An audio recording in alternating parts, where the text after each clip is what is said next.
através dela, tanto com a figura dela, através da figura da letra, também o número da letra e da maneira que se pronuncia. Essas são as três maneiras que uma letra, quando a gente enxerga uma letra, você tem a figura dela, você tem o valor numérico dela e tem a pronúncia dela. Então são os três canais que uma letra ela pode influenciar a uma pessoa, sempre no final de todas as letras. Então essa é a 22ª letra do alfabeto que a gente está estudando, porque o alfabeto tem 22 letras. Então a gente já viu esse texto em todas as letras. Então aqui também de novo, ele sempre começa com as mesmas, esse finalzinho é igual. Ele diz sempre que quando a letra Taf aparece, quando a letra fulana aparece, o nome da pessoa, principalmente no início. Então tem a influência espiritual que a gente aprende da forma dela, do número dela e da maneira que a gente pronuncia. O que ele traz aqui? O que acontece com a letra Taf? A letra Taf, ela nos mostra uma busca constante para o propósito e objetivo de cada assunto. Taf, a gente lembra que é o fim, a gente está buscando chegar ao fim, a gente busca o final, a gente está buscando o propósito da coisa. Então, o Taf é uma letra definitiva, é uma letra que mostra que você quer alcançar o objetivo final, que você não vai morrer no meio da praia, entendeu? Não vai uma prego na areia, aquilo que funciona, que chega lá. É algo que alcança. Então ele diz assim, é uma busca constante para o objetivo final. Portanto, é uma letra que não vai lhe trazer tranquilidade de espírito até você chegar lá. Né? Eu vou até o fim. Taf é o fim. Então eu vou até o fim. Não vou descansar até chegar no meu propósito e o meu objetivo. Aliás, esse é um conselho para qualquer ser vivo, entendeu? Nunca se contentar com a vida, com aquilo que se alcançou, principalmente em termos espirituais. Nós já vimos uma vez essa passagem, que em termos espirituais a gente nunca tem que ficar contente com aquilo que a gente atingiu. Em termos físicos a gente pode olhar e agradecer aquilo que você já tem e ver outros que não possuem. Mas espiritualmente, que é realmente a fonte de nossa vida, que é algo espiritual, como a alma, que é a energia, que é a força que dá vida ao corpo. Então, olhando espiritualmente, a pessoa ela nunca pode se saciar. Uma pessoa que ela se sacia e que ela acha que ela já chegou lá e que ela está pronta para descansar, é o fim dela, é o fim literalmente dela.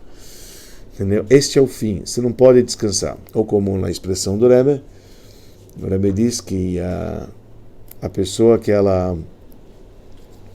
depois do trabalho, ela descansa, ou tem uma, como é que fala essa palavra em hebraico, quando ela aposenta. A aposentadoria, o Rebbe falou, isso não é para o judeu.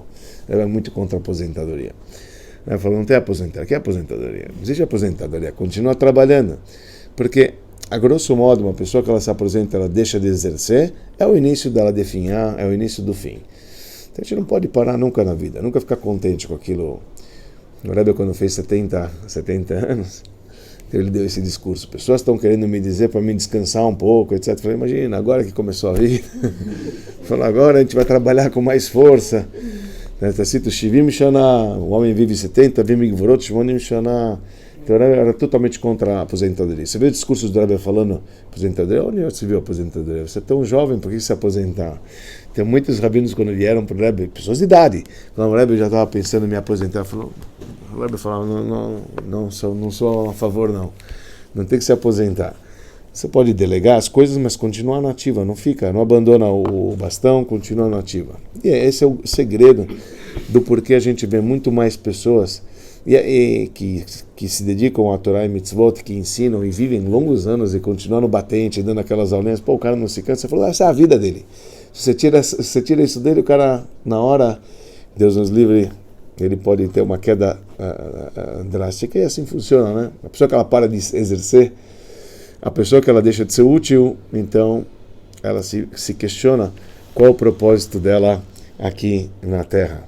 Como Roni Meagel, lembra aquela história que a gente já contou do Talmud, no Tratado de Tarit, o Tratado conta que Roni era um sujeito, a gente já falou uma vez só para poder falar essa frase, essa história é uma história bonita do Talmud, uma história que vale a pena contar aqui já na letra Tav, no final da letra Tav, que é a letra do fim. O Tratado conta que existiu um sábio sábio. Ele não fazia grande parte dos sábios do Talmud, mas ele era uma pessoa que era tete a tete com Hashem. Sabe? Um cara que era chegado. O cara era chegado do Eterno. E quando as coisas sujavam, quando as coisas complicavam, falavam com ele, vai lá e resolve a parada. Então era ele que resolvia a parada. Então o Talmud conta que, aliás, esse é o contexto geral do tratado de Ta'anit. Ta'anit significa jejum em hebraico. Então tem um tratado que é chamado de jejuns. O que ele fala lá? Quando são as datas que o povo jejua, e principalmente fala sobre o jejum de chuva. A gente sabe que Israel não é uma terra propícia à chuva, quer dizer, uma terra muito escassa, a chuva não tem bastante, não há bastante chuva lá, ao contrário, é muito deserto, muita terra árida, e esse é um dos grandes segredos nossos, quer dizer, a tecnologia israelense, como a gente conseguiu fazer de uma área deserta virar algo fértil, né? Quer dizer, isso é uma das grandes tecnologias vendidas, aliás, a irrigação é uma coisa que é vendida até hoje, a tecnologia israelense, mundo afora, inclusive aqui no Nordeste, mas nem se quer no Nordeste, não precisa ir para o Nordeste, você vai para o interior de São Paulo, grandes fábricas que produzem sucos de laranja, têm irrigações trazidas de Israel, terão eles para poder manter os campos, os laranjais, para poder fazer com que eles tenham o sucesso na irrigação ano a ano e assim a qualidade do suco, etc., do fruto e a garantia. Então eles trazem e pagam a tecnologia de Israel. Só estou abrindo aspas muitas, mas tudo bem, faz parte do término. Não lembra também, Hã? Não lembra das flores. Então, eu viajava muito para as fábricas de produtos kasher antigamente. Tinha uma época que o Beit Chabad trabalhava com isso, depois a gente entregou isso de bandeja para o BDK, e a gente parou de trabalhar com kashrut. Mas todo o início do BDK, quer dizer, todas as pesquisas que a gente fez aqui durante anos, eu estava por trás disso e eu era o rabino que viajava para as fábricas para poder ver. Então eu conheci muitas fábricas no Brasil afora. Então praticamente eu viajava dois dias por semana, eu estava viajando para fábricas fora. Foi um negócio muito gratificante, eu aprendi muito com essas viagens. Uma dessas viagens que a gente conhecia todos os tipos de suco de laranja, porque eles exportavam e precisavam do certificado kasher para exportar. Os Estados Unidos queria comprar a laranja do Brasil, então a Tropicana precisa comprar, ela usa laranja tropical. Então a laranja que vem daqui tem que vir com certificado. Quem é o rabino que dava o certificado? Na época eu fazia essa certificação, então eu ia para lá. Então quando eu chegava nas fábricas, ele falava: sabe que tá aí, tem um povo, tem um cara do teu povo que está aqui, você conhece o Igal? Eu falei: quem é Igal? Pô, Igal? Como? Ele é judeu, ele é de Israel. Israel só tem... Pro Goia aqui, encontrei um outro lunático, encontrei um outro... O cara igual a você. O cara igual... Essa é boa. Bom, cara igual... É só essa. O cara conhece o Igal? Não. Mas é o cara que mexe com o negócio, irrigação, etc. Então era interessante como que as fábricas aqui, voltando, a gente está abrindo muito caminho. Rony Ameagel, a Gemara conta em Ta'anit. Ta'anit está falando sobre jejuns. Jejuns por conta de falta da queda de chuva. Quando não caía a chuva, então tem um sistema inteiro como é que eles faziam. Primeiro eles reuniam todo mundo, primeiro só os líderes jejuavam, depois eles convocavam as pessoas para poder jejuar uma vez por mês, depois eles jejuavam 2 vezes por semana, até que eles jejuavam praticamente 2 vezes por semana, que era o máximo, e aí eles faziam um ciclo de 7 de semanas, e se não acontecesse, aí então eles estavam em maus lençóis, porque aí estava realmente, só convocavam. Então esse é o tratado de Ta'anit, que fala quantas vezes fazia jejum, quantas vezes comunicava, como que rezava nesses dias de jejum, se acrescentava em oração. Tipo, era alarde geral, quando não dava mais, eles precisavam de água, então eles faziam tudo isso aqui para poder ver, quem sabe Deus escuta as nossas preces. Então conta o Talmud que existia um sábio na época que ele não é chamado como rabino, é engraçado, porque ele não fazia parte dos sábios, os grandes eruditos da época, mas ele era uma pessoa muito sincera, muito devota, e ele se chamava Roni, era o nome dele, e o apelido dele foi Roni, fazedor de círculos. Por que ele era chamado fazedor de círculos? Se chama Ameagel em hebraico. Ameagel, aquele que faz igul. Igul em hebraico, igul é roda. Então tem sido Roni Ameagel. Roni é o fazedor de círculos. Então diz Agmará, o Ta'anit, ele fala o seguinte: o pessoal estava desesperado, já tinham decretado todos os jejuns e nada. Opa, está na hora de acionar o Roni Ameagel. Vamos falar com o Roni Ameagel que ele vai resolver a parada. Falaram para ele, falaram desespero dele. Falou: o que vocês estão desesperados? Os rabinos bateram na porta dele. Ele ficou: o que aconteceu? Falou: o Roni Está complicado. Eu falei, o que está complicado? Nós queremos chuvas e não tem chuva, já fizemos jejuns e nada, e Deus não atendeu, a gente precisa de chuva. Se precisa de chuva, tá bom, eu vou pedir chuva. Então ele fazia um círculo no chão, ele entrava no círculo e falou, Deus, assim mesmo, falava assim, Deus, o negócio é o seguinte, eu não saio daqui até você mandar chuva. Se você não mandar chuva, você tem que mandar chuva agora. Teus filhos precisam de chuva, mande chuva, porque senão eu não saio daqui. Assim ele falava. Quando ele começou a falar, imagina, esse pronunciamento do Chone Me'agel, as nuvens pretas começaram a aparecer. E começou uma chuva, começou a chover, os caras já acharam, puxa. Mas começou aquele chuvisco. E Chone Me'agel falou o seguinte, você está de sacanagem comigo? Tipo, falou para Deus, é isso que eu te pedi? Eu te pedi chuvisco? Eu quero chuva! Eu não pedi isso aqui, eu quero chuva! Você está me mandando gotinhas? O que é isso aqui? Eu quero chuva! Aí começou a cair aquele dilúvio, não sei o que mais, que começou a inundar Israel. Aí ele entrou e falou, pô, o que você quer? Você quer destruir o mundo também, pô? Quando ele falou, é isso que eu te pedi chuva, você me manda um negócio, não estou entendendo, eu quero chuva. Não. Aí a chuva vinha normal e tudo, etc. Esse era Chone Me'agel. Ele não saía de lá até ser atendido. Assim você está muito conta. Como está sendo, não me engano, no Talmud, acho que era Hanina Ben Dosa, não me lembro qual era o sábio, faz tempo que eu não passo por essa Gemara, mas se não me engano, tinha um sábio chamado Hanina Ben Dosa, quando viu que Chone Me'agel falava assim com Deus, ele falou, se eu não soubesse que ele era, se eu não visse que ele era chegado ao Criador, eu ia excomungar esse cara. Assim que se fala com Deus? Chutzpeniak? Que chutzpe? Que cara de pau, que falta de educação. Fala com Deus, é isso que eu te pedi. Mas você vê que Deus atendia os pedidos de Chone Me'agel, ele tinha esse pedido, porque ele tinha um propósito, ele não ficava tranquilo até chegar ao objetivo. Isso que eu queria dizer aqui, aquela pessoa que vai chegar no objetivo, ele é persistente, você não vai ser do jeito dele, oi, vai, voi. Coitado de você, você não vai ser do jeito dele. Esse era Chone Me'agel, ele tinha isso. Mas por que eu conto isso? Porque na verdade o fim dele... Morreu afogado.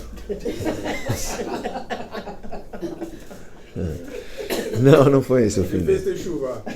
No fim dele tem aquela famosa frase, que é uma frase do Talmud, que consta o seguinte. Ele tinha uma dúvida certa de um salmo, que o salmo ele fala o seguinte, que o rei Davi ele fala, que no Shira Ma'alot, a gente fala isso antes de fazer o Birkat Hamazon, Beshuv Hashem et Shivat Zion, ele fala quando Deus ele vai voltar, quando Deus ele voltará para Jerusalém, Ha'inu kecholmim, que a gente estava como sonhadores. Veja, a ida do povo de Israel para a diáspora e a volta do povo judeu da Babilônia para Israel foram 70 anos. Então, os Salmos falam o seguinte, esse período que nós estávamos foi um mero sonho. Foi um sonho que a gente estava dormindo, naquela época a gente estava dormindo. E o Chone Me'agel falou, não estou entendendo isso. 70 anos dormindo? Como é que você fala que 70 anos você passa num cochilo só? Isso é chamado dormindo. Isso é a questão dele. Ele falou, como que ele pode dizer uma coisa dessa? Que a diáspora de 70 anos, vem o rei Davi fala, na verdade o rei Davi estava, a visão do rei Davi, ele estava dizendo que vai chegar um período da diáspora. Esse período da diáspora, desde que vocês vão deixar Jerusalém, que vocês vão voltar para Jerusalém, vai ser um mero sonho, vai ser o sonho. E Chone Me'agel questionava isso. Hein? E Deus, então, fez com que Chone Me'agel desfrutasse desta cena para ele enxergar que é cabível sim uma pessoa dormir durante 70 anos. Então muito contou uma história cabeluda, tipo que ele estava com o burrinho dele e ele queria descansar e ele, na verdade ele estava no caminho, ele viu um senhorzinho de idade plantando uma tamareira e ele chegou e falou para aquele senhor, que você está plantando tamareira, você é louco? Você acha que você vai comer desse fruto? Porque a tâmara, para dar fruto, demora 70 anos. E ele falou, você está plantando tamareira, o que você acha? Que você vai viver 70 anos? Você é velho? Ele falou, puxa, você, hein? Se o meu pai pensasse assim, eu nunca ia ter comido tamareira. Não é assim, eu estou plantando para as próximas gerações. Ele falou, tá bom. Quer dizer, não... E ele estava cansado, e ele decidiu deitar lá do lado daquela mudinha que o cara plantou. E ele cochilou, ele dormiu. Ele dormiu com o burro do lado. Quando ele acordou, a tamareira já estava com frutos. O burro já tinha uma manada lá de burros lá. Ele acordou, ele se viu, de repente, o que está acontecendo aqui? O burro está no meio cheio de Aí, de repente, ele viu que parece que ele tinha dormido 70 anos. Ele acabou dormindo 70 anos, quer dizer, Deus mostrou para ele. Então, esse é o Salmo, isso é a interpretação do Salmo que ele tinha dificuldade de entender. Na prática, ele acabou dormindo 70 anos. E quando ele acordou, ele decidiu, ele estava na viagem, ele estava voltando para a cidade dele, afinal de contas, a cidade dele. Então, quando ele chegou na cidade dele, ele viu que mudou tudo. Tinha mudado 70 anos, é um belo período, e dá para mudar muito uma coisa de 70 anos, são 70 anos. Quando ele chegou lá, ele falou, puxa, onde é que é a casa do Roni Ameagel? Quem? Roni Ameagel? Pô, Roni Ameagel? Esse homem já morreu há 70 anos, né? Falei, mas como esse homem? Esse homem sou eu. Eu falei, você é louco, Roni Ameagel. Já tem os bisnetos dele, tá? Você é louco? Roni Ameagel, 70 anos, mexiga, né? Como que você pode ser Roni Ameagel? Roni Ameagel é uma história, já virou história, para nós é a história da carochinha. Falei, não, mas sou eu. Ninguém achava, todo mundo falou, esse cara é maluco, velho, doido, maluco. Da onde veio esse cara? Mexuga, né? Ninguém o conhecia mais. 70 anos o cara dorme, ninguém sabe mais como é que é. Não tem álbum de família que fala que é ele. Não tinha retrato da foto dele. Não tinha. Você falou, esse é o cara. Não tem não tinha Instagram, Facebook. Não dava para achar a página dele. E ele ficou desesperado e começou a procurar. Chegando e falou, eu sou Roni Ameagel. Ninguém queria acreditar que ele era Roni Ameagel. Então, o Roni Ameagel, que ele era chegado a Deus, que a gente falou que ele era bem chegado a Deus, ele falou, olha, Deus, vou te ser bem sincero. E aí ele falou aquela famosa frase, uma frase muito forte, que ele falou para Deus, ele dirigiu para Deus e falou o seguinte, a Deus, ou Havruta, ou você me dá um amigo, ou me tuta, ou me mata. Porque ficar nesse mundo sozinho, isso não é para ninguém. Aqui não é o propósito da vida. O propósito da vida não é ficar sozinho. Esse é o mundo que a gente tem que estar sempre juntos, a gente tem que ser algo para alguém, isso que a gente estava falando agora. Uma pessoa sem propósito, uma pessoa que as pessoas acham que ele é maluco, que ele surtou, que ninguém vê ele, que ele não tem mais do porquê estar aqui, ou que ele se aposentou e diz assim, não faço mais nada, deixa os outros fazerem, ele está cavando a própria cova. Porque esse mundo é o mundo onde a gente compartilha. E para compartilhar você precisa exercer. Então, todo o tempo que você deixa de exercer e você está achando que você está desfrutando de tudo que você fez, na verdade você está dando um tiro no pé. Porque quando você deixa de ser útil, então aí começa a morte. Porque vida significa até o fim. Você vai até o fim enquanto há o que fazer. Quando já não tem mais ninguém que acredite em você. Então, diz Roni Ameagel, ou você me dá uma pessoa, um haver, um amigo, para que eu possa realmente compartilhar com ele, ou não, ou realmente chegou o meu fim, que eu não preciso mais estar aqui, realmente ele se despediu da terra, que já não havia mais sentido, a lição ele já tinha aprendido, que era capaz da pessoa dormir 70 anos, no sentido que até uma diáspora, por mais longa que ela pareça, ela pode ser como um sonho, né? E tem até um versículo, Ani Yeshanav Libi Aer, diz o Cântico dos Cânticos, que eu estou dormindo, mas meu coração está acordado. O período da diáspora é chamado um período de sonho. Período de sonho, a gente ainda vai acordar, a gente ainda vai rir de tudo aquilo que aconteceu, a gente ainda vai desfrutar, e a gente vai agradecer a Deus por todos os sofrimentos que tivemos. Isso é muito difícil, mas o rei Davi ele fala isso, Od Havai que a Naftabi, vai chegar um dia onde a gente vai agradecer a Deus por tudo que a gente passou nessa diáspora. De novo eu vou repetir e dizer que é muito difícil de entender, mas só que assim está escrito nos livros, e a gente espera esse dia acontecer, porque não passa de um sonho. De qualquer maneira, o que eu estou querendo dizer aqui, para voltar aqui na letra Taf, fechando aqui a ideia, a pessoa ela precisa procurar um objetivo na vida, e a pessoa que tem um Taf no nome, ela está em busca constante para poder chegar num objetivo. Por isso é uma pessoa que ela não está tranquila enquanto ela não alcança o seu objetivo. E não estar tranquila é a maior benção. Às vezes as pessoas pensam, não, uma pena, eu não tenho tranquilidade na vida. Às vezes a tranquilidade é a morte. Quem está tranquilo é o morto. Meu rabino falava, é verdade, o morto está tranquilo, vou te falar. O meu rabino falava isso aqui, o meu Rosh Hashivá, ele falava o seguinte, meu Rosh Hashivá, na época o Rabbi Yamin em Petrópolis, ele dizia o seguinte, eu falava, pô, Rabino, estou cansado, deixa eu descansar, não preciso fazer isso, me relaxa, vamos relaxar. Ele falou, não, Dani, quem relaxa é o morto está isento de fazer, o morto relaxa, mas vai ter tempo para relaxar. Agora não é o momento de relaxar, vamos ralar, vamos trabalhar, relaxar não é, a gente vai aqui para o quê? para não fazer nada, então, pô, dorme, fica na terra. O morto relaxa. Eu li um versículo. O versículo fala, Lametim Hofshi. Eu falava para ele, pô, mas férias é bom, Rabino. Eu falei, não tem férias de judaísmo. Você pode, férias de judaísmo, quer dizer, férias, dá um tempo, pô, já rezei hoje 3 vezes, preciso rezar nas férias, dá um tempo, vamos ficar um tempo sem rezar, sem colocar filho, porque férias, você precisa de ter férias. Ele falou, não. Quem tem férias, os Salmos falam, Lametim Hofshi. Sabe quem tem Hofesh, quem tem férias? Férias no sentido isento de cumprir os preceitos? Só uma pessoa, o morto. O morto está isento de cumprir. Ele não tem obrigação. Os vivos precisam estar sempre constantemente procurando cumprir. Não estar satisfeito espiritual é vida. Não estar tranquilo, estar sempre buscando um objetivo, é vida. É vida. Ponto. Simplesmente assim. A gente diz, onde a gente vê isso? Você vai falar, não, na verdade. Como na verdade? Você pega uma mãe, que ela está amamentando o filho, está dando de mamar, está dando não sei o que, fala para ela, não aguento mais, não sei o que, tá bom, me dá teu filho. Não, por que não? Vai te, me dá para teu filho, fica assim, fica ali. Não, meu filho, não sei, por que de repente não? Me dá, vai, deixa comigo. Eu vou tomar conta dele, ele não precisa dele. Ele está tirando tanta dor de cabeça, né? Dá para mim, esquece dele. Não, minha vida, como tua vida? Está acabando com a tua vida. Você falou que você não dorme, que você não fica, que você não acorda, você não acorda. É isso, vida é isso. Vida é ser para o outro. Então isso é importante, importantíssimo isso. Então ele traz, a gente tem que buscar um propósito na vida. Enquanto a gente não alcançou esse propósito, que tomara a gente não alcance até 120 anos esse propósito, que ficamos aí até alcançar, ele não vai ficar tranquilo. Não vai ficar tranquilo, porque ele vai se mexer, ele vai, isso é sinal de vida. Por isso ele busca sabedoria. Ele pergunta, ele verifica, ele checa assuntos elevados, ele não se encontra satisfeito por nada, está sempre querendo mais. Perfeito. Né?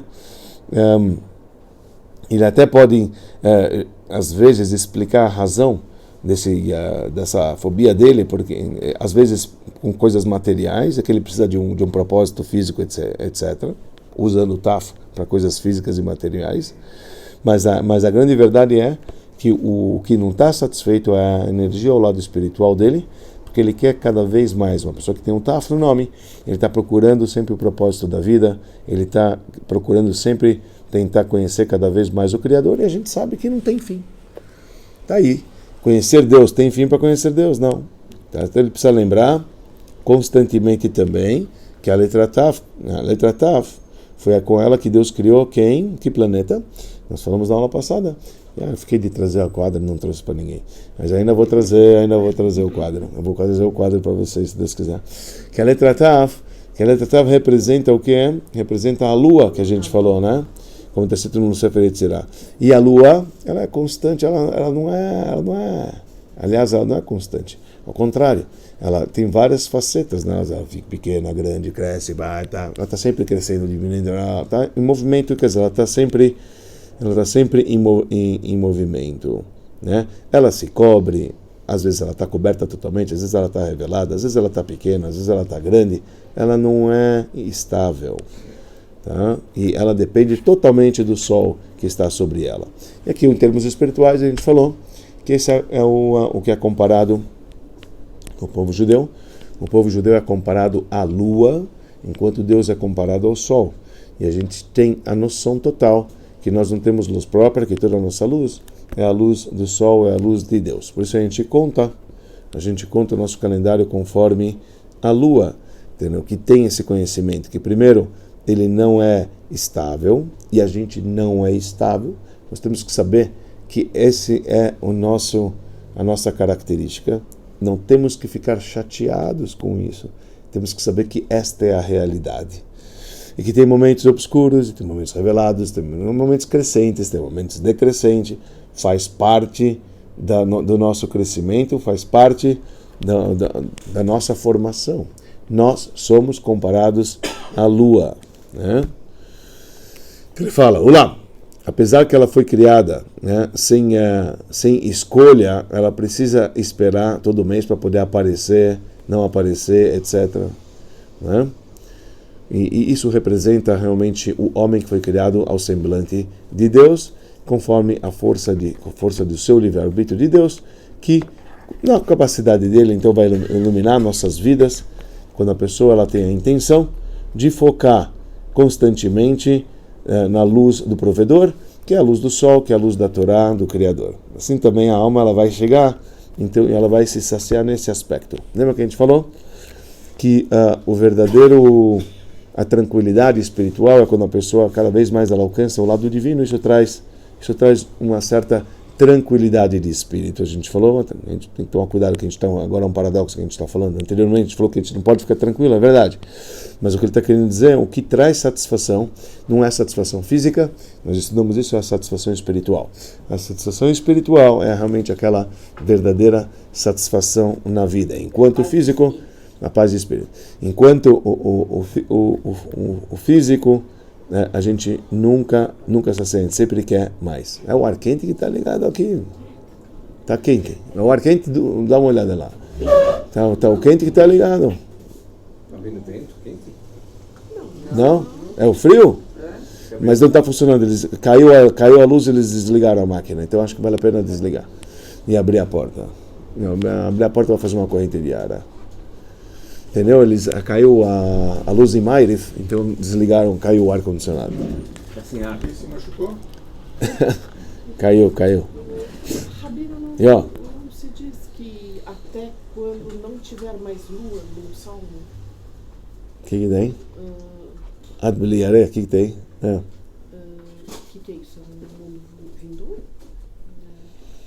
Está escrito que a lua vai brilhar igual ao sol. A gente fala na prece da lua, não prece da lua. Oi? Quando o Mashiach chegar, está escrito que a lua ela vai... O que acontece? Lua e sol foram criadas do mesmo tamanho, originalmente. No Gênesis, está escrito que Deus ele criou os dois Meorot Agdolim. Está escrito as duas grandes luminárias. Aí logo em seguida está escrito o maior ficou... Está escrito duas grandes luminárias. O maior ficou de dia e o menor ficou... Você falou duas grandes e o maior, tu me chega, né? O que está acontecendo aqui? Esse versículo está meio... O cara bebeu quando escreveu? Quem escreveu isso? O que você fala? Duas grandes luminárias, o maior e o menor. Então o Rashi comenta isso. O Rashi ele faz essa pergunta. Ele fala duas grandes luminárias, uma maior e outra menor. Então o Rashi comenta o diálogo que teve entre Sol e Lua, que foi uma briga celestial, uma briga entre os astros do céu. Imagina, quando Deus criou Sol e Lua, os dois eram grandes. E os dois eram dignos, imagina, Sol e Lua, os dois brilhavam.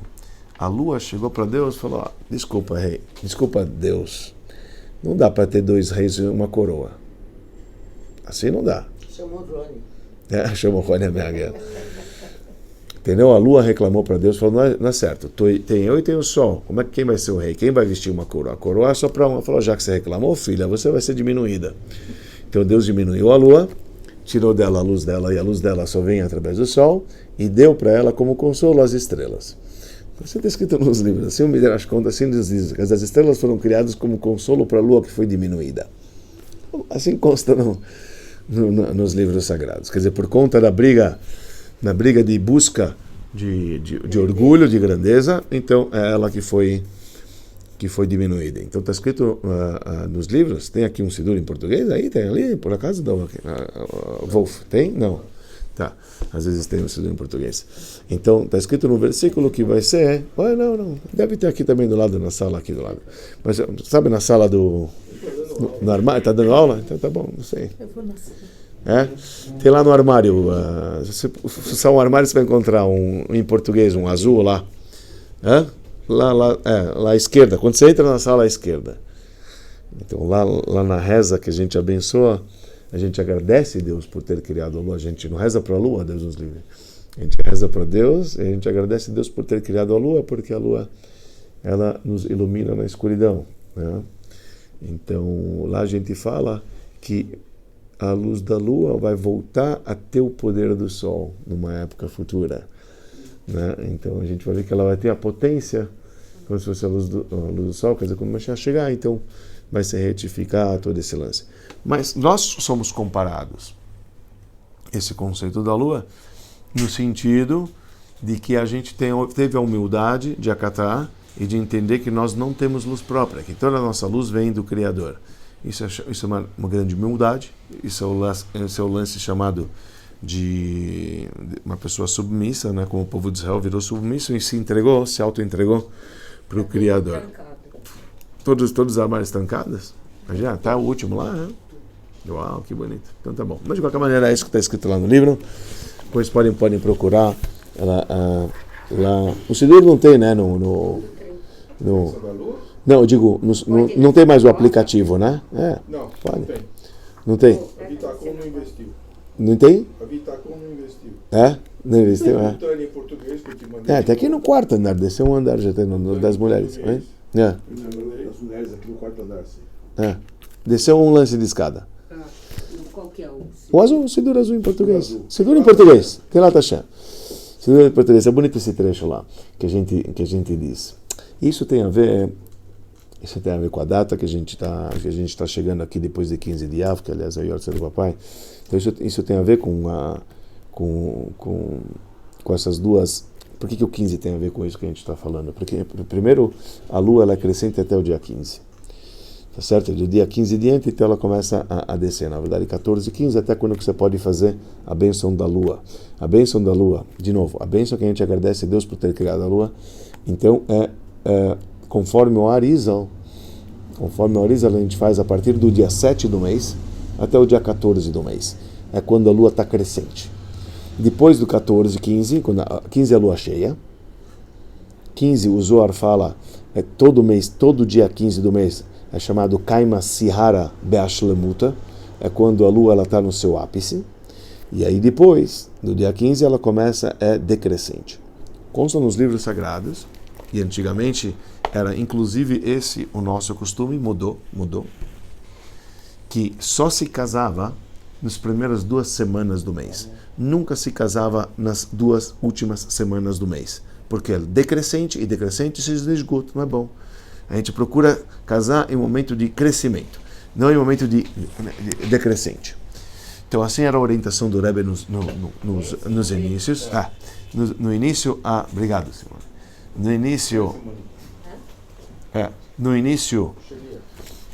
No início se casava apenas nas primeiras 2 semanas do mês, que é um mês crescente, e não quando a lua ela era decrescente. Depois o Rebbe ele alterou, porque o Rebbe viu a necessidade de não postergar e de não segurar casamento. Aliás, a opinião do Rebbe saibam vocês, que não se demora entre fechar negócio e casar. Noivado e casar, no máximo 4 meses. 4 meses já está assim no limite, já é too much, já é demais. Temos que entender que trata-se de pessoas que seguem a lei, ansiosas, pessoas religiosas que não se tocam. Então, para que ficar segurando e postergando 2 pessoas que se gostam e ficar passando tentações à toa? Então, a gente não procura não postergar. Esse você pega 72, 73 por aí. Não, afinal, é lá no... A bênção da lua Não é dia do amor. aqui, depois do Shabbat, depois do Perkei Avot. Depois da lá. Kiddush leva na página 284. É o dia dos namorados. Mas por isso que a gente está falando, mas a gente fala, eu vou talvez mexer um pouquinho com isso. Vamos ver se a gente fala um pouquinho. Não dá para falar tudo que a gente... 515 também. 515, Moshe Rabbeinu vai Hanan. Viu uma explicação? 515. O que tem? Por onde veio esse 515? 515 é o valor numérico da palavra tefilá. Tefilá é oração. Escreve tefilá, você vai ter o valor numérico de 515, assim está escrito nos livros. Mas tem outras coisas que estão escritas nos livros. Caramba, tem muitas outras coisas que estão escritas nos livros. Sobre isso.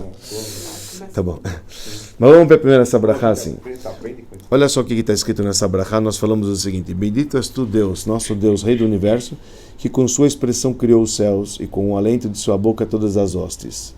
Uma lei fixa em um tempo ele deu para eles, para que não alterassem a sua tarefa. Eles se regozijam, se alegram de executar a vontade do seu Criador. Quem? Céus e lua, estamos falando dos astros. Muito interessante isso. Cuja obra é verdade. E ele disse a lua que se renovasse como uma coroa de glória para aqueles que são por ele carregados desde o nascimento. Aqueles que analogamente estão destinados a ser renovados e a glorificar seu Criador pelo nome da glória de seu reinado. Bendito és tu, Hashem, que renova os meses. Essa é a bênção. Aí depois no trecho a gente fala o seguinte, olha o que ele diz aqui. No final da reza, está na de Rabi Ishmael. Então ele fala o seguinte, quando ele fala a reza assim, Yeratzon milfanecha, deixa eu só, cadê? Tá, aqui em cima. Que seja a tua vontade, Deus, meu Deus e Deus dos meus pais, suprir o defeito da lua. A gente pede na reza que Deus supra o defeito. O que quer dizer o defeito da lua? Isso que ela ficou pequena, né? Então que Deus vai suprir o defeito da lua de modo que não haja diminuição nela, e que seja a luz da lua como a luz do sol, como a luz dos 7 dias da criação, como era antes de ser diminuída. Como está dito, e Deus fez as 2 grandes luminárias. Que se cumpra conosco o versículo das Escrituras que diz: eles procurarão a Deus, seu Deus, e o David, seu rei. Amém. Você vê aqui claramente, não tem preto no branco, é o que a gente tinha falado anteriormente, a história. Oi? Esse é o texto que está escrito na reza do Sidur. Está na de Rabi Ishmael. Então é um trecho, e na reza ele fala que Deus possa preencher a falha da lua, restaurar o que ela é original, etc. Por isso que a gente fala que numa época futura, então a lua vai brilhar como o sol, né? Mas hoje não. Está escrito nos livros, a Gemara fala que Moshe Rabbeinu era sol e Yoshua, que conduziu o povo de Israel, era lua, sol e lua. Normalmente sempre o professor é chamado aquele que dá, assim na Hassidut a gente explica o seguinte, né? Aquele que dá, aquele que recebe. Sol é aquele que dá, lua é aquela que recebe. Deus é aquele que dá, nós somos aquele que recebe. O professor é aquele que dá, aluno é aquele que recebe. Homem é aquele que dá, mulher é aquela que recebe. Então, esse mundo, sistema operacional de Gimel Dalet, que é aquele que gomela, aquele que dá, e o Dalet é o pobre que recebe. Sol e lua, também era esse sistema operacional que tem aquele que dá e aquele que recebe. Aliás, quando que foi criado as luminárias? Na quarta-feira. Quarta-feira é a Dalet, aquele que recebe. Quer dizer, a partir de então foi decretado que tem aquele que dá e tem aquele que recebe, que era a lua, que essa é aquela que recebe. Então nós somos comparados à lua. Não sei se a gente termina aqui para poder falar do negócio, ou se a gente pode terminar também na próxima. Pode. A gente está postergando tanto que pode. A Esther vai gostar. A Esther vai gostar. Ela queria fazer um sim bonito, ela queria fazer um sim. Então vamos falar um pouquinho sobre esse conceito que a gente estava falando anteriormente, para mexer no dia 15, porque a gente veio do dia 15. Dia 15 de Menachem Av, o dia 15 de Av que a gente falou, é um dia que está escrito nas escrituras, né, na própria Gemara, no tratado, está escrito que Lo Ayu Yamim Tovim LeIsrael, no tratado de Tanit. Não tinha dias festivos para o povo judeu, como os 15 de Av e como Yom Kippurim. Tá certo? Assim está escrito. O que o 15 de Av ele era tão importante. Então, primeiro a gente tem que saber, tem uma passagem que o Rebbe ele explica. Todo mês, o Yom Yom, o Rebbe ele fala isso, lembra, Wolf? No Yom Yom, o Rebbe ele fala, quer dizer, está nas entrelinhas do Yom Yom, ele diz assim, estou entendendo, quando ele fala de 15 de Av, no Yom Yom de 15 de Av, o Rebbe ele fala, todo mês tem dia 15, porque justo o 15 do mês Av é mais importante do que os outros 15, porque 15, todo mês, dia 15, é lua cheia. Então, se é lua cheia, é algo importante. Para nós é considerado algo importante. 15 de Nissan não é algo importante? 15 de Nissan é a noite do Seider, pessoal. 15 de Nissan, lua cheia, quando a gente saiu do Egito, era lua cheia. 15 de Tishrei é Sukkot. A gente comemora a festa de Sukkot no dia 15 de Tishrei. E por que realmente a Mishnah lá em Tanit não fala? A Mishnah, ela não diz para nós que 15 de Nissan é chamado um dia festivo igual a Yom Kippur, os dias máximos. Não, fala 15 de Av. Por que 15 de Av? Tem uma explicação simples, mais bonita, porque esse foi um mês de Av, era um mês pesado. É um mês que aconteceu muita coisa ruim.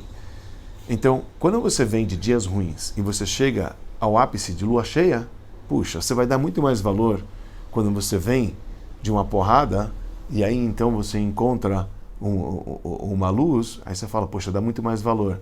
Igual o rei Salomão ele diz que existe uma vantagem da luz quando ela vem da escuridão.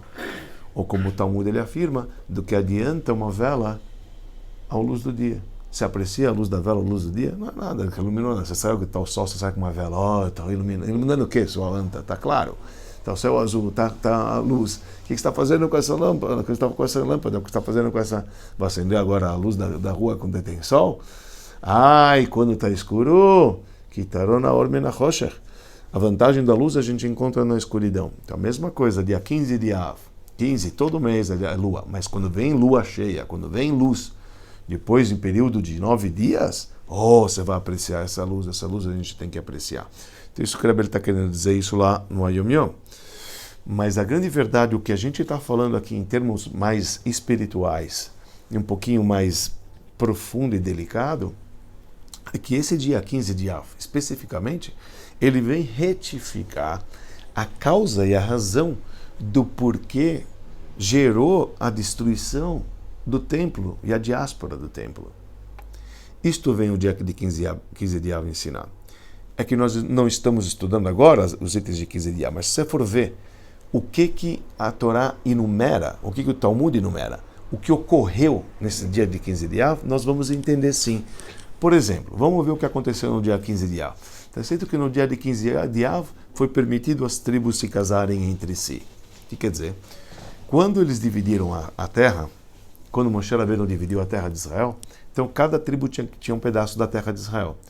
E a ordem era que cada tribo tinha que se casar entre si. Você não podia casar, mesmo que eram judeus, todo mundo é judeu, filhos de Jacó, os 12 tribos de Israel. Você não podia uma tribo de Judá casar com a tribo de Dan. Por quê? Você ia dar um piripaque nas terras. Amanhã o filho é filho do pai, mas aí as terras ele herdou da mãe. Puxa vida, aí o cara vai ter terra aqui, terra ali, vai dar uma confusão total. E esse dia 15 de Av foi quando eles permitiram, falou, não tem problema nenhum, podem casar uma tribo com outra tribo, não vai ter mais problema. Isso só foi no período da conquista, da divisão da terra. Depois foi permitido se casar uma tribo com outra. Outra que foi permitido é a tribo de Binyamin, foi permitido casar porque teve um episódio que alguém de Binyamin tinha esquartejado uma mulher e entregue ela nos juízes. Uma cena dramática lá, então os sábios proibiram casar com os tribos de Binyamin, depois eles permitiram casar com a tribo de Binyamin. Outra coisa que consta no Talmud lá que aconteceu dia 15 de Av foi que era o dia que se terminava de trazer lenha para o altar. Então o que era? No templo se trazia lenha. A lenha era doada. Tinha famílias que doavam lenha para o templo. Tem que imaginar que lenha era o carro-chefe do templo sagrado. Porque no altar não podia ficar sem fogo, não podia. Estamitu kadal mizbeach lutirbe, diz para nós a Torá, no Chumash Vaikra, que o fogo que o fogo do altar tinha que estar constantemente. Então, constantemente tinha fogo no altar, madeira, lenha, tinha que ter lenha, lenha é a base de tudo. Não tem como você fazer oferenda se você não tem lenha. Então, lenha, quem doavam, tinham certas famílias que doavam, tá certo? Mas quando era a última doação, a madeira só poderia ser entregue até dia 15 de Av. Depois de 15 de Av, eles não cortavam mais madeira. Por quê? Porque a partir de 15 de Av, o sol perde a força. O sol perde a força porque acaba o verão boreal, acaba lá o verão lá naqueles... Isso aí lá, no hemisfério norte, acaba o verão, começa a esfriar, as noites começam a se prolongar, quer dizer, o dia começa a diminuir, e aí o que acontece com as madeiras? Elas começam a ficar úmidas. Se elas ficam úmidas, elas ficam com bichinhos, e os bichinhos não podiam se trazer no altar, então se aceitava até o dia de 15 de Av, e eles chamavam esse dia o dia de Tvor Magal. Tvor Magal significa o dia da quebra dos machados. Quer dizer que eles quebraram o machado, não se corta mais lenha. Isso era chamado no templo. Isso são coisas que aconteceram lá em 15 de Av. A pergunta que eu não quero calar, puxa, você falou coisas interessantes, mas esporádicas, não tem nada a ver uma coisa com a outra, e você fala que esse é o dia mais bonito igual Yom Kippur. Come on. Tudo que você falou não justifica ser tão assim como Yom Kippur. Agora, como Purim, né? O Kippur é quase igual ao Purim, né? A gente fala. Mas aqui, o que o Talmud fala? Não tinha dias festivos, povo de Israel, etc. O que acontecia nesses dias? As meninas saíam, o que acontece? As meninas estavam encalhadas, então Yom Kippur estamos falando. Elas saíam para poder dançar nas videiras, e os homens vinham, o que precisavam escolher, falou, e as bonitas falavam, escolhe pela beleza, as ricas falavam, escolhe pela riqueza, aquela que não era nem rica e nem bonita falou, escolhe por fé mesmo, vai com fé, É porque vai elas por... usavam a mesma roupa. Usava a mesma roupa, tudo. Mas, pô, não, calma, Yom Kippur, não tem outro dia para fazer dança das... O que é isso? Virou Carmel? O que é? O que é? Agora Yom Kippur? Yom Kippur estamos falando, Yom Kippurim! Estamos falando de Yom Kippurim, tá certo? E você fala que no dia 15 de Av também, as mulheres, elas saem... O que tem a ver? O que está acontecendo aqui? Então, ponto. A razão para tudo isso, vocês vão ver, uma coisa muito bonita. Todos os itens que a gente enumerou agora, do 15 de Av, que a gente falou que faz dele ser um grande dia, é exatamente porque ele está indo de contra a razão do porquê foi destruído o templo. Essa é a nobreza desse dia 15 de Av, e eu vou explicar para vocês. Primeiro, qual que é a grandeza de Yom Kippur? Por que Yom Kippur é chamado dia festivo? Yom Kippur é um dia de jejum. Yom Kippur é um dia que a gente está pedindo perdão dos nossos pecados. Sim, mas Yom Kippur foi o dia que a gente se casou com Deus. É um dia de casamento. Yom Kippur está ligado sim com o casamento. Por que Yom Kippur está ligado com o casamento? Porque Moisés voltou do Monte Sinai e entregou para a gente as segundas tábuas. Quando foi? Foi em Yom Kippur. Yom Kippur ele trouxe as segundas tábuas e com isso ele trouxe o perdão do bezerro de ouro. Por isso é um dia de jejum, é um dia de perdão. Aí que vem a origem do Yom Kippur, o dia de jejum, o dia de perdão. Porque ele perdoou. Quer dizer que Deus voltou a trazer o contrato de núpcias que ele fez com o povo judeu no Monte Sinai e aceitou de novo reatar, ficar com a mulher que tinha traído ele. A gente tinha distraído Deus com outras idolatrias, com bezerro de ouro. E Deus ele reassumiu, então voltou isso é chamado de Yom Hatunato. O dia do casamento de Deus com o povo de Israel, Yom Kippur. Por isso a gente se veste de branco, como uma noiva se veste de branco. Essa é uma das razões do porquê a gente se veste de branco em Yom Kippurim, que a gente se veste como uma noiva que está recebendo agora a Deus. Por isso que nem lá é quando fecha os seus portões. E não é fecha os seus portões e você está do lado de fora. Fecha os seus portões e você está do lado de dentro. Agora fechou o quarto, só você e Deus está lá. Isso é bonito. Isso é o conceito de Neilá, de Yom Kippur, mas tudo bem. Aí depois o que vem depois do casamento? Você casou com Deus em Yom Kippur, vem 7 dias de comemoração, Sukkot. Não é 7 dias que a gente comemora depois do casamento? Também o Sukkot, que é 7 dias, que é o Sheva B'nai Mishneh, igual 7 dias de casamento. Quer dizer, Yom Kippur dá para entender que é um dia de festa, é um dia de alegria. Por conta disso, perdoou, casou com a gente, nós somos anjos, estamos com Deus, está lindo e maravilhoso, vamos ter um ano bom e doce, etc. Mas 15 de Av, o que tem a ver? Então 15 de Av tem tudo a ver. Por que 15 de Av tem tudo a ver? Tudo que aconteceu no dia 15 de Av foram coisas que a gente está fazendo para o semelhante. Em outras palavras, o que tem em comum em todos os itens que nós mencionamos de 15 de Av é a compaixão que você tem com o teu semelhante. É o reconhecimento que existe outro. E isto é nobre, porque o contrário gerou a destruição do templo foi o ódio gratuito, é quando eu não consigo ver que outro exista, porque ele é uma pedra no meu sapato, então eu odeio ele, então o ódio gratuito trouxe a destruição. Vem 15 de Av, muda completamente, mostra compartilhamento, é quando existe uma compaixão, reconhecimento do outro. Os sábios falaram, mulheres, coitadas dessas meninas encalhadas, como é que elas vão casar? Se ninguém olha para elas, vão até permitir Yom Kippur para isso, 15 de Av para isso, vamos ser por elas. O que eu tenho a ver com elas, minha filha? Vamos ser por elas. Os sábios abriram a mão, falou, pode. Ai, mesmo que Yom Kippur? Sim.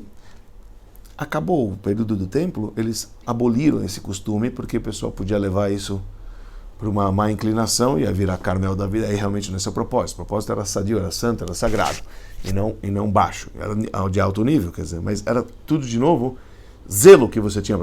As tribos se casarem, zelo uma pessoa para outra. A tribo de Benjamim, zelo uma pessoa para outra. Tudo mostrava a compaixão que você tem uma pessoa para outra. Pessoas que doavam madeira para o templo. 15 de Av era o último dia da doação. Por que eles estavam doando madeira para o templo? Não é nem para mim, é o pecado do outro. Eu vou doar madeira? Não importa. Eles sabem para quem está doando? Não. Você ia lá trazer teu carneiro no altar, a madeira já estava lá. Você sabe quem doou? Nem o cara colocou a plaquinha e nem você sabe quem doou aquela madeira. O Talmud depois fala quem eram as famílias que doavam e quantos meses eles doavam. Falou que tinha algumas datas, eram 9 datas, se não me engano. São 9 datas que a Mishnah enumera. Que família, dá o nome das famílias que era um sinônimo, né? Quer dizer, não, isso aqui foi para construir o Mishkan. Mas do Cedro também, para poder construir, que o Shlomo Melech mandou Hiram Abi para poder trazer. Mas quem? Tem uns 15 mil que morreram também, não tem? Isso é 9 de Av, que foram permitidos para poder enterrar. Tudo era para o outro, tudo era permitido para o outro. Tudo, quer dizer, mostra o zelo e a compaixão que a gente tem para o outro. Essa é a grandeza do dia 15 de Av, porque mostra a união que tem entre um com o outro. Isso está ligado na letra 15. Isso eu só queria falar. Na letra 15 a gente vê esse compartilhamento. Número 15. Perdão, letra 15 porque eu estou com a letra Yud e a letra Rei na cabeça, que representa o número 15. Então, com a letra Yud vale 10 e a letra Rei vale 5. Tá certo? A gente fala que essas são as duas primeiras letras do tetragrama. E na Kabbalah a gente fala que a letra Yud e a letra Rei representam as duas primeiras forças das 10 sefirot, das 10 emanações que Deus deu para nós. Existe o poder de sabedoria e existe o poder do entendimento. O saber e o entendimento são os dois primeiros poderes. A letra Yud está ligada com sabedoria e a letra Rei está ligada com o entendimento, que é a expansão da letra Yud. Quer dizer, o Yud representa, como sabedoria, representa o pai, e o Rei representa a mãe. A união da letra Yud e Rei é a união de pai e mãe. Só para vocês imaginarem isso. O que vai originar o pai e a mãe? O pai e mãe, que é a letra Yud e Rei, vai originar Vav e Rei. São as últimas duas letras do tetragrama, que representam as 7 sefirot. Vav é as 6 primeiras, Chesed, Gvura, Tiferet, Netzach, Hod, Yesod, e a última letra Rei representa Malchut, que é a realeza. Então a letra Yud e a letra Rei representa, na verdade, a união que tem entre Chokhmah, entre sabedoria, e Binah, que é entendimento. Mostra a união, o afeto, o reconhecimento que a gente está falando. Dia 15 mostra o reconhecimento. Não é à toa que este é o dia escolhido que a lua brilha. 15, quando há união entre Yud e Rei, quando há união entre marido e mulher, pai, mãe, entendeu? Ou homem e mulher, ou homem e seu semelhante, criador e seu semelhante, brilha. Isso é o dia que brilha. Isso é o dia que a luz está cheia. Você invoca o Shazam, que você traz o Espírito Divino para cá. Então a lua cheia representa quando tem a união perfeita. Então por isso que o dia 15 de Av, depois da destruição, que foi por conta do ódio gratuito, que levou à destruição, à desunião, quando chega o dia de união perfeito, que é a letra Yud com a letra Rei, que as duas letras formam o nome de Deus, que YA é Yah, é o nome de Deus, Hallelujah, Yud Kei, é um dos nomes de Deus que a gente diz, é um dos apelidos de Deus, são essas duas letras, a letra Yud e a letra Rei. Então esta união é que traz a luz perfeita. É isso que a gente está falando aqui. Então, na verdade, nós vamos ainda estudar um pouquinho, já até passou o tempo, mas nós vamos estudar a letra Taf, o finalzinho, os últimos parágrafos. A gente está chegando lá. E se Deus quiser, então, numa próxima aulinha, a gente termina a letra Tav, que essa aula sirva pelo Ilui Nishmat, em Avraham Ben Aaron, e de todos aqueles que a gente falou que tem uma elevação e que a gente possa se unir da maneira perfeita e atrair, então, que a lua possa crescer e que a gente possa trazer através da nossa união, de volta o patrão para a terra, quer dizer, o nosso marido que nos deixou. Deus nos deixou e está para voltar. Ele só foi tirar uma férias de 2000 anos. Mas logo ele está. Que não chega. 8.070. Então, que possa vir Mashiach, em breve em nossos dias. Amém. Que nem razão que assim seja. Eu nasci.